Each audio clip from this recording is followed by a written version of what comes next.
Okay, and welcome to Sip and Scribble. This is a little mini-series where I sit down with a warm drink, a sketchbook, and way too much confidence, only to be struck down by my hand's complete lack of coordination. So grab your favourite beverage, get comfy, and sketch along with me.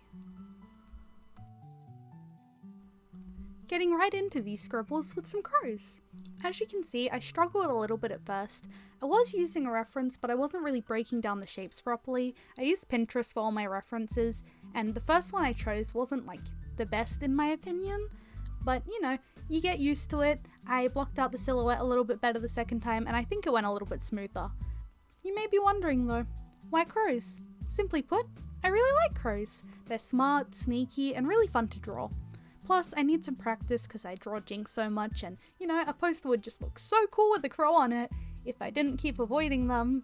So here we are! But also, a crow stole my ding dang donut once.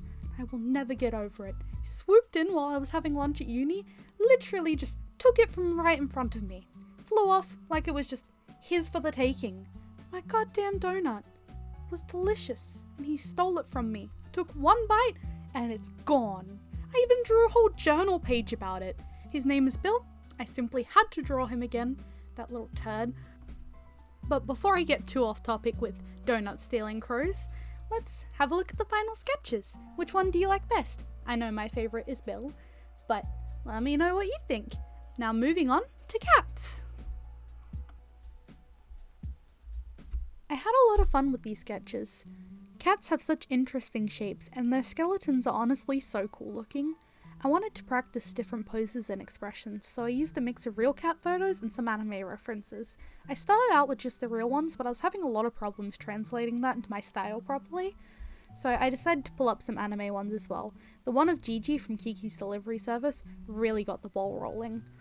And of course, I had to draw Emmy, my baby, wearing my spike choker because honestly, it looks better on her than me.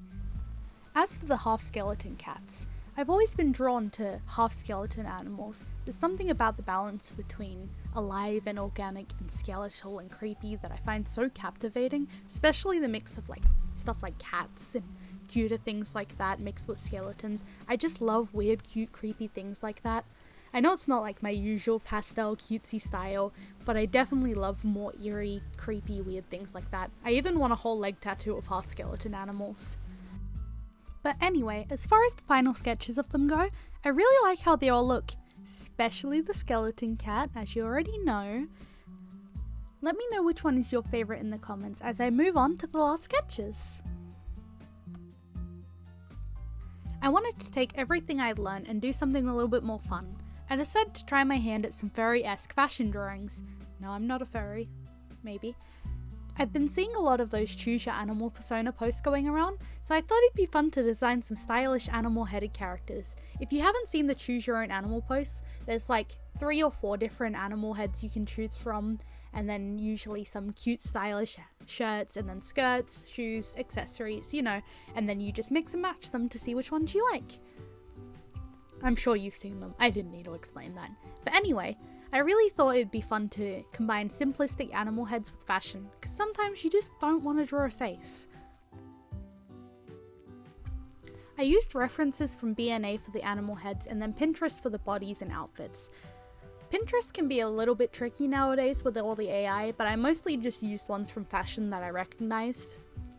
I really enjoyed trying to mix animal heads with fashion as it kind of helps draw the attention more to the actual fashion than to the face, which sometimes I just end up putting way too much detail into human faces for it to work, so this was a really fun experiment. It also helped me wrap up my studies in a more fun and interesting way than I usually would. I think in the future I'm gonna do more studies like this, especially for Sip and Scribble. And that's the end of this sketching session. I really hope you enjoyed and had some time to wind down during this Sip and Scribble. I hope to see you again next time, however long that may be. Let me know what you'd like to see in the future. I could maybe go through designing some merch and fan art for cons, or maybe some more studies. Just not backgrounds. Don't do that to me. But anyways, have a magical rest of your day or night, and bye bye!